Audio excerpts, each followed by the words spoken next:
Roaring like a lion. Oh, hey, I just bought a lion puzzle and I like it a lot. I like it a lot. I just wanted to share with you. Sometimes I love lions. I feel like a lion. But today's word, I'm going to give you half, and then next week, the next half. It's called What Happens After Christmas. And we know that we all love to celebrate Christmas. And as much as we do love to celebrate Christmas, we also need to know what happens after Christmas. And Mark 2:19 through 23 says here, let me just go back a page here. Somebody moved my message. Okay, so Mark 2:19 says, and Jesus said to them, can the friends of the bridegroom fast while the bridegroom is with them? As long as they have the bridegroom with them, they cannot fast. But the days will come when the bridegroom will be taken away from them, and then they will fast in those days. No one sews a piece of unshrunk cloth on an old garment, or else the new piece pulls away from the old, and the tear is made worse. And no one puts new wine in old wineskins, or else the new wine bursts the wineskins. The wine is spilled, and the wineskins are ruined. But the new wine must be put into new wineskins. Now it happened that he went through the grain fields on the Sabbath, and as they went, his disciples began to pluck the heads of grain. You may say, well, what does this have to do with today's message? Well, it has a lot to do, because while Christmas is going on, we're having a blast and we're celebrating. But after you've sung the songs, after you've, hummed the hymns and everything else that goes with Christmas, and you've opened all the presents and everything now has been put away, do you have what Christmas really signifies? Do you still have that same vigor in your heart that you had on Christmas morning or Christmas Eve? How can we go back to work or even school or virtually now, or our normal day life without being changed, truly affected and truly changed? How is that possible? Because Christmas should put a new conviction. And I would ask, does it? Does it make you feel any closer to God after it's gone? Or has it put a new fire in your soul to do more maybe for others? Is there a possibility that maybe Christmas is something that we can bring into our daily lives? Because after these wise men or magi went after all was done, they went home after seeing the star and following it. The star disappeared. Joseph and Mary had been left alone now with Jesus, and they had a huge responsibility from this point on. They had the work of taking the message of Christmas to the rest of the world through their daily life, even though they'd never leave their home. That Jesus didn't even go 100 miles away from his house, and yet he reached the world. And so I want to share with you one point and the next 2 points next week. But what happens after Christmas? Is there, to me, what happens after Christmas is even greater than what happened on that one day. Because after what happened on Christmas, later on what comes after this is huge. Jesus grows and Jesus, starts his ministry, and many, many things happen. But first and foremost, number one, what we need to do is bring Christmas into our home and to our daily life on a constant, regular basis, on a daily basis. That's the first thing we need to do. Joseph and Mary had to educate and raise this baby to follow God, to teach them that they would go to the temple, the synagogue, etc., etc. And they would live Christmas with Jesus in their house every year. It would be his birthday, mind you. And they would take Christmas through their daily life. And on top of that, they would take it in their hearts. I believe that Mary never, ever lost sight of, and perhaps Joseph as well, of Bethlehem night. That would change them forever. And more time that we wait to teach our kids about the significance of the truth we end up with what we have on our streets today with all these riots. But the longer we wait to teach them the truth about Christmas, and that it's more about gifts or Santa Claus or everything else. Sorry if I blew your bubble. I just found out the notice too. I got the memo. There is no Santa for reals. There really was Santa Claus, but either way, he was German. And we'll talk about that maybe next time. But it's more difficult if you wait longer to communicate this message and even convince your children that this actually really happened. Many of them are told in school that never happened, that Jesus didn't even exist. And so kids will learn more about God and their house than any other place in the world. And if they don't learn about God or about his love or about the things they should learn in the house, they'll learn them outside the house. Someone will disciple them if you choose not to. But we talk about faith, we talk about love, hope, but the great question is that do we reflect that in our homes? I know it's easier said than done, man. I mean, it's hard to be a reflection of Jesus and the light of the world. But what are we teaching our kids in the home? I've seen some that they just teach about greed, get what you can while you can, and get all that you can while you can.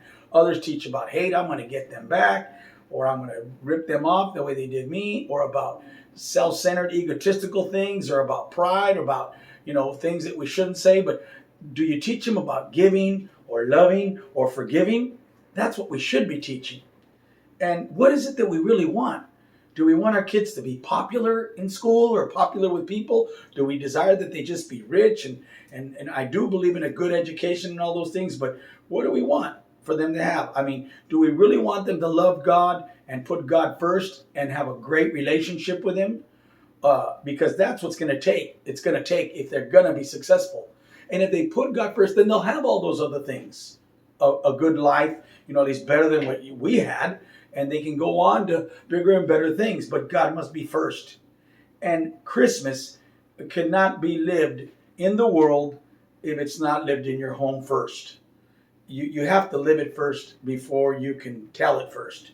As John Wesley said, what good is your preaching? What good is it to walk 100 miles for your preaching if your preaching isn't in those 100 miles? What good is it to preach if you're not able to live what you preach? And so I encourage you as we share today, or I should say I share today, this message of point number 1, we must bring Christmas in our home, Christmas in our lives.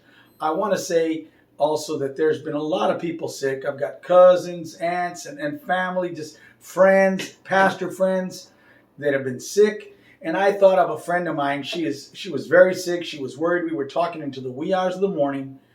And I immediately thought of a song I wrote years ago. And if it wasn't for Joy, if Joy ever sees this, or Lois, we used to do this song. But this sister used to tell me, I heard that song when I needed it most. And it lifted up my spirits. And I don't know if I remember all the words, but I recorded this song many years ago. And it's called Lift Me. I remember my wife, Martha, she used to love this and say, it came when we needed it most, that God would lift us. And just try to follow along with me and listen just real quick. It says, I'll shorten it. To you, I will give my highest praise. To you, for you are my Lord and my God. I dedicate this to you, sister. You know who you are. And at your feet I will bow and worship you. For you are my Lord and my God. Here we go. Tell him. Oh, lift me. Lift me higher to a place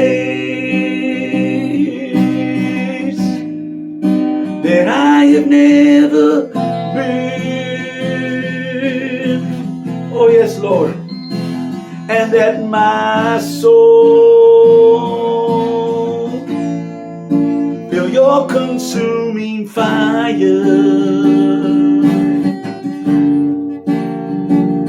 And to hear what is and never heard. Oh Lord, lift us.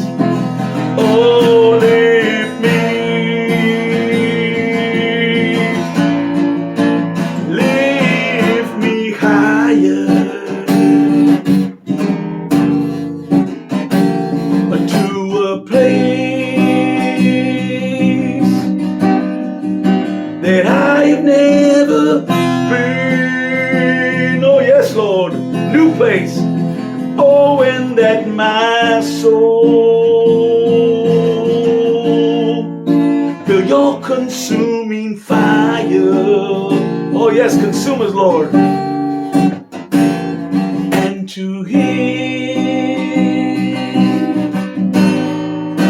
what ears have never heard. Oh yes, Lord. Please lift me higher. Oh Lord, lift all those people that are hurting today. You know who they are. Lift my friend Alejandro, Lord God, up. All those that are sick. Oh, I'm going to go unplug just for a minute. Yes, lift me.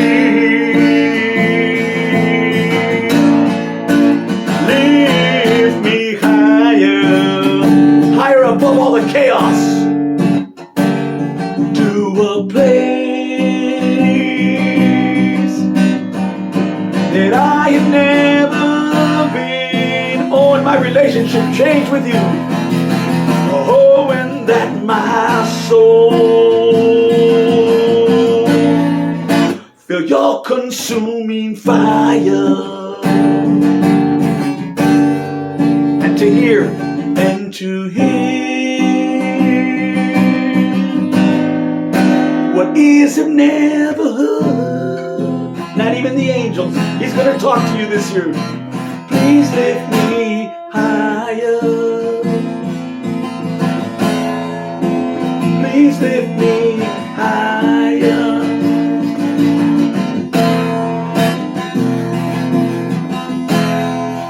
He's going to lift you higher. Oh Lord, I put Rena in your hands today. I put Chris in your hands today. Rudy, Jimmy, Lord God. Sister Jenny, Sister Betty, Serena. Give her the dreams of her heart this year. My friend Lewis, Lord God. Oh, my sister, my nieces. Oh, my sisters. Those that are sick. Oh, lift them higher, Lord God. Bless them, Jesus. From the east to the west. From the north to the south.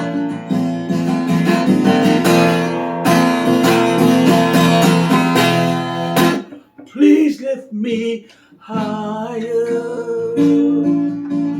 I went a little longer today, I'm sorry. But I'll tell you this, Jonathan, God's going to touch your body this year. And I told you and I repeat it again, 2020 stood for the number 4. 2 and 2 is 4. That is the number of creation, God's creation week. But 2021 stands for 2 plus 2 plus 1. That's 5. 5 means grace, God's grace. And God will bring grace upon grace this year. He is going to give you a year of grace, whether you believe it or not, no matter who becomes president. And before I leave, I know I passed my time, but I don't want to forget my cousin because I forgot her a couple of days ago. Starling, wherever you are. That rhymes. I want to tell you real fast. Happy birthday to you. Happy birthday to you. Happy birthday, dear Star. And even Uncle Jesse. Happy birthday to you. And many, many, many, many more. My Uncle Jesse is having a heavenly birthday.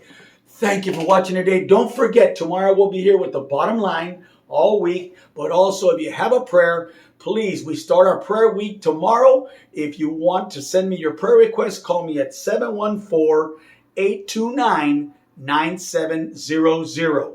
And if you want to get on live, and get into the prayer line, well, then you can be with us. And that will be at the phone number of 623-232-8038.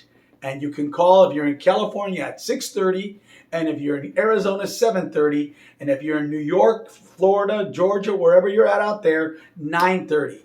And so we hope that you get on, and that's Monday through Friday, every night this week. We will be praying for your needs and praying for America, praying for God to bring his church back. Have a beautiful day. God bless you. Love you, man, like always. Peace out. Bye-bye.